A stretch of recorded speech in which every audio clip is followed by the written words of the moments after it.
We arrived at a decision after a lot of discussion and arrived at a consensus around a book that is a real master of form and pushes the form in new ways, that has an incredible originality and fluidity of voice, and a book that's really dense with historical and metaphorical significance. And that book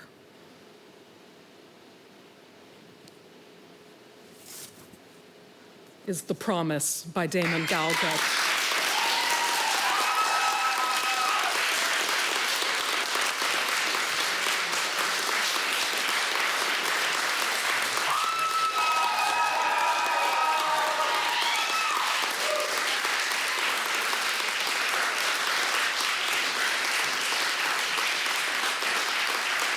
Thank you. It's taken a long while to get here, and now that I have, I kind of feel that I shouldn't be here. This could just as easily have gone to any of the other amazing, talented people on this list and a few others who aren't.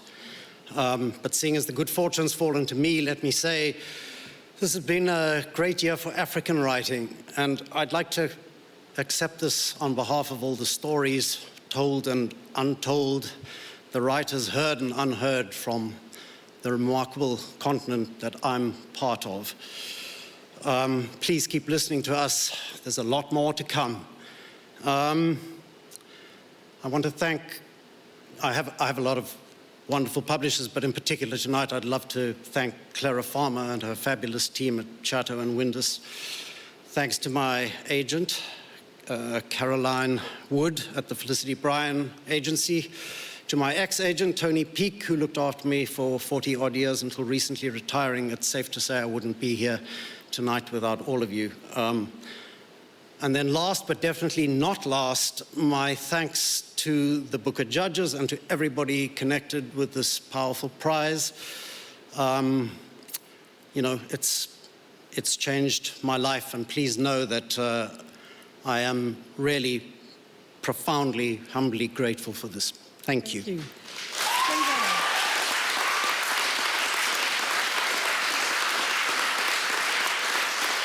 Damon, congratulations, and hold on tight to that award. You have to put it down for a long time. You've said it's been a long journey here. You have been shortlisted twice before. So again, to use another female analogy, no longer the bridesmaid. How does it feel to be the winner? You better ask me that tomorrow, because my nerves have kind of gone numb. I'm stunned. I truly didn't expect to be standing here. Because you've said that in the past, the spotlight kind of disappears from you and when you don't win, so it's going to be on you for a while. It is an extraordinary novel. It's kind of sweeping like a camera from character to character. It even opens with a quote from Fellini. How filmic did you want this to be? Well, I discovered that it wanted to be told in a filmic kind of way, that the narrative voice wanted to behave like a camera. I love cinema, but there are things cinema can never do.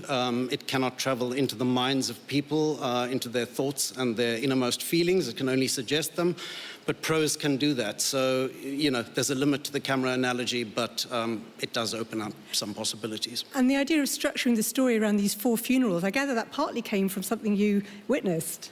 Well, something I heard actually from a friend, and it was the structure and the possibilities that the structure opened up which most excited me, much more than even the themes. It's what you can do, what you can do, and especially if you're playing with time.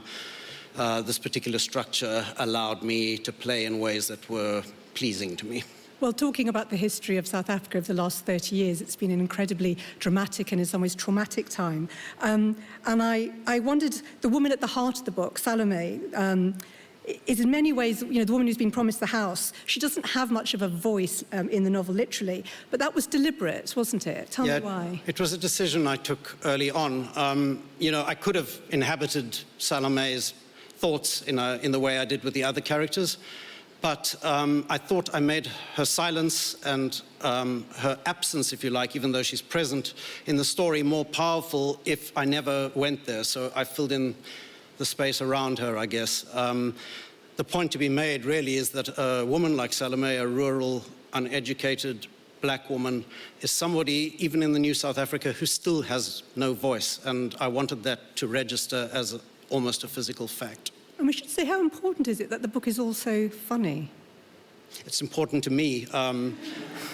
In all the previous novels, I keep getting told by critics that I have no sense of humor, which actually is not true. I find a lot of things very funny. So the particular narrative voice that I discovered for this book allowed me to, give voice to some of my humor, which is certainly a dark humor, but it's funny nevertheless, at least to me, and I guess a few other people. And it's a mean question, but have you already got another book idea lined up? I'm working on a collection of short stories, and beyond that, not yet, but I have always been slow, and I don't think that's going to change. Well, you've got some time to have a think.